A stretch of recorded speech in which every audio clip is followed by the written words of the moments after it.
உச்சநீதிமன்றத்தில் மேல்முறையீடு செய்து ஒரு சரியான தீர்ப்பை 21 நாட்களாக தமிழ்நாடு முழுவதும் எல்லா தரப்பு மக்களும் கண்ணீரும் கம்பளையுமாக ஊன் உறக்கமின்றி உணவின்றி ஒரே ஒரு மனம் பாதிக்கப்பட்டவர்களாக இருந்தார்கள். இப்பொழுது கிடைக்கின்ற விடுதலையை அம்மா வர தமிழ்நாட்டுக்கு நோக்கி வந்து கொண்டிருக்கிறார்கள். அந்த வருகை விட்டு சென்னை மட்டுமல்ல, தமிழ்நாட்டில் இருக்கிற எல்லா மாவட்டங்களிலும் எல்லாரும் சீரோடும் சிறப்போடும் பட்டாசு வெடித்து இன்றுதான் எங்களுக்கெல்லாம் தீபாவளி என்று பட்டாசு இனிப்பு வழங்கப்பட்டு கொண்டாடி கொண்டிருக்கிறார்கள். அம்மா இல்லாத ஒரு தமிழ்நாட்டை நாங்கள் அனுமதிக்க மாட்டோம் என்று தமிழக மக்கள் எல்லாரும் ஒட்டுமொத்தமாக அம்மா அவர்களுக்கு குரல் கொடுத்துட்டு இருந்தாங்க.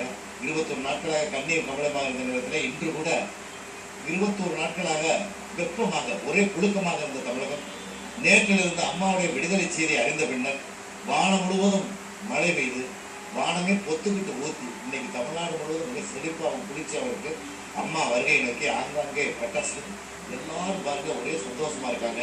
இந்த சந்தோஷத்தை பார்க்கறதுக்கு 21 நாளாச்சு. புரட்சி தலைவர் அம்மா அவர்கள் தமிழ்நாட்டில் நிரந்தர முதல்வர் என்கிற வகையிலே மக்கள் அம்மா பக்கம் இருக்கிறார்கள். அதுவரை கவலையிலே யாரும் அம்மாவை எதுவும் செய்ய முடியாது. அம்மா சட்டத்தை மதிப்பவர். முறைப்படி அம்மா அவர்கள் சட்டத்தினுடைய போராடி மீண்டும் முதல்வராக பொறுப்பேற்று தமிழக மக்களை ஆழ்வார்கள், தமிழகத்திற்கு நன்மை செய்வார்கள்.